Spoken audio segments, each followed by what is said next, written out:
Assalamualaikum warahmatullahi wabarakatuh. Perkenalkan, nama saya Nuzul Makfirah dengan NIM 1906259. Saya ada di kelompok 6. Jadi di sini saya akan membahas sedikit sejarah singkat mengenai PIO ataupun Psikologi Industri dan Organisasi. Nah, jadi sampai saat ini tidak ada tanggal dan tahun yang pasti yang ditetapkan sebagai saat dimulainya penerapan prinsip psikologi dalam industri dan organisasi. Akan tetapi, banyak ahli yang sepakat untuk menyebutkan dua peristiwa penting sebagai awal mula dikenalnya psikologi industri dan organisasi. Di mana peristiwa yang pertama yaitu terbitnya buku karangan Walter D. Scott, The Theory of Advertising, pada tahun 1903 yang dipandang sebagai buku pertama yang membahas tentang psikologi sebagai suatu aspek dari dunia kerja. School tahun 1973. Kemudian peristiwa yang kedua yaitu pada tahun 1910 ketika Hugo Mansterberg menulis buku Psychology and Industrial Efficiency yang kemudian diterbitkan di Inggris pada tahun 1913, di mana sebelumnya pada tahun 1897 itu seorang psikolog bernama W. L. Bryan menerbitkan makalah tentang bagaimana petugas telegram mengembangkan keahlian dalam mengirim dan menerima kode-kode Morse. Nah, jadi psikologi industri pertama kali mendapatkan perhatian besar pada Perang Dunia Pertama. Pada waktu itu, banyak sekali calon tentara yang harus diseleksi dan ditempatkan pada berbagai unit yang sesuai untuk dirinya.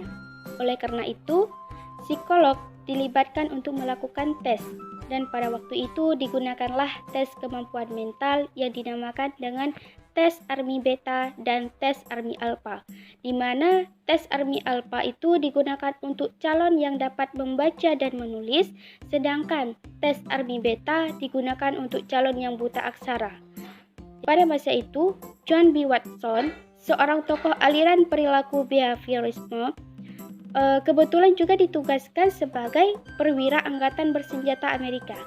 Nah, dan ia juga mengembangkan tes motorik dan pengamatan ataupun perceptual and motoric test untuk mencari pilot yang potensial.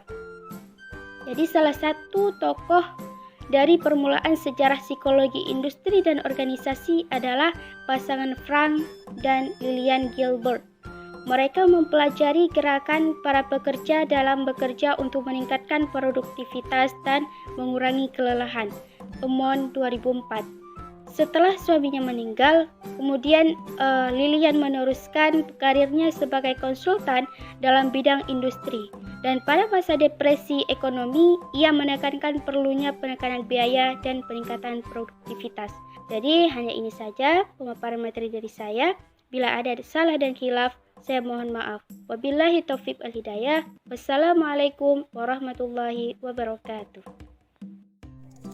Assalamualaikum warahmatullahi wabarakatuh. Saya Nur Alfi Syahra ingin menjelaskan tentang sejarah PIO.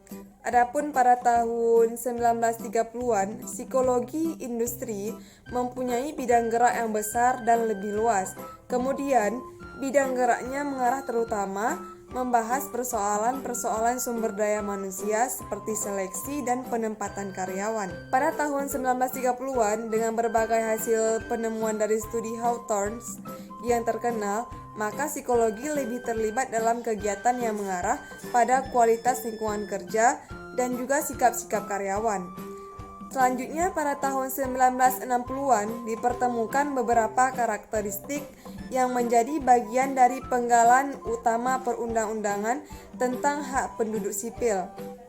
Dan undang-undang tersebut diarahkan untuk memberi perhatian terhadap sumber daya manusia yang profesional dalam mengembangkan berbagai teknik seleksi yang adil. Setiap hasil seleksi dipakai sebagai bahan pertimbangan oleh psikolog untuk menentukan dan menempatkan karyawan pada bidang yang sesuai dengan potensinya. Sekian dari saya. Assalamualaikum warahmatullahi wabarakatuh. Saya Dwi Oprinaldi Wardana. Saya akan melanjutkan tentang pemateri dari Alfi, yaitu pada tahun 1970-an, penelitian diarahkan pada setiap persoalan, kepuasan dan motivasi karyawan, sehingga banyak teori tentang perilaku karyawan yang ada dalam organisasi yang dikembangkannya.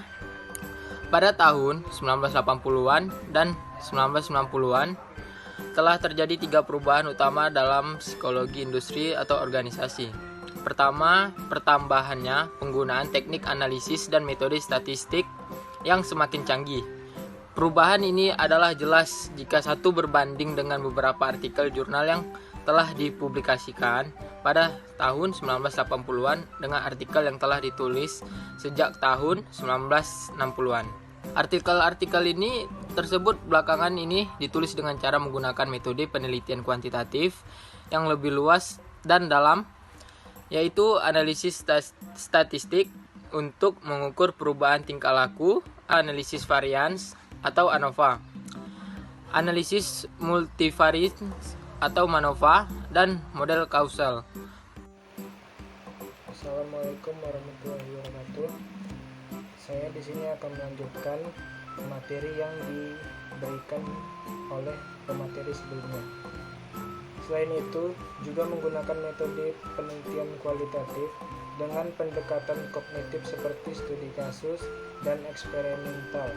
Kepercayaan pada statistik ini menjelaskan mengapa mahasiswa doktoral mengambil paling tidak 5 macam kursus statistik. Kedua, perubahan tersebut memberi perhatian terhadap minat yang baru dalam mengaplikasikan psikologi kognitif dalam industri. Contoh, para peneliti tahun 1970-an pada mulanya memberi deskripsi dan metode-metode tes yang baru untuk mengevaluasi kinerja karyawan. Pada tahun 1980-an dan awal tahun 1990-an, bagaimanapun juga, para peneliti melakukan pendekatan terhadap persoalan sama dengan menguji proses berpikir yang digunakan oleh para manajer ketika mereka mengatur penilaian kinerja karyawan. Sekian dari saya dan selanjutnya akan dilanjutkan oleh pemateri selanjutnya. Ketiga, pada tahun 1980-an dan 1990-an bahwa para psikologi industri organisasi lebih agresif mengembangkan metode untuk menyeleksi karyawan melalui tes psikologi dan tes kepribadian. Pada tahun 1960 dan 70-an, pengadilan hanya menggunakan data interpretasi dalam menentukan calon karyawan yang diharapkan yang sesuai dengan haknya sebagai penduduk tanpa menggunakan instrumen penyeleksian yang lebih tepat.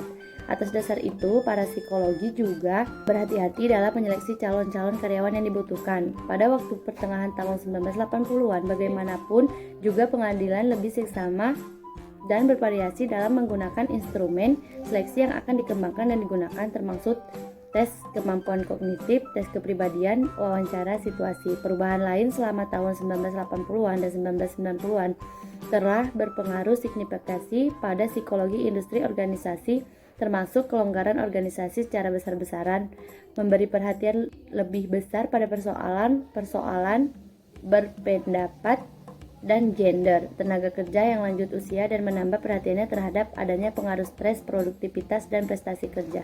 Terima kasih. Walaupun demikian, pada tahun 1995 masih ada juga para psikolog industri atau organisasi yang menggunakan pendekatan agresif dan tanpa menggunakan instrumen-instrumen penilaian yang ilmiah untuk menyeleksi karyawan, sehingga hal itu dapat membuat calon karyawan mengalami kecemasan dan dapat merugikan industri atau organisasi dalam menentukan calon-calon karyawan yang potensial. Perkembangan terakhir di atas tahun 2000-an, para psikolog industri atau organisasi sudah mulai menggunakan pendekatan yang lebih profesional dalam menyeleksi dan menempatkan calon-calon karyawan yang sesuai dengan potensial pada jabatan yang sesuai, atau the right person in the right place. Mereka menggunakan alat-alat ukur tes psikologi, tes kepribadian, wawancara, dan tes kelompok yang terstandar dan lebih reliable dan objektif.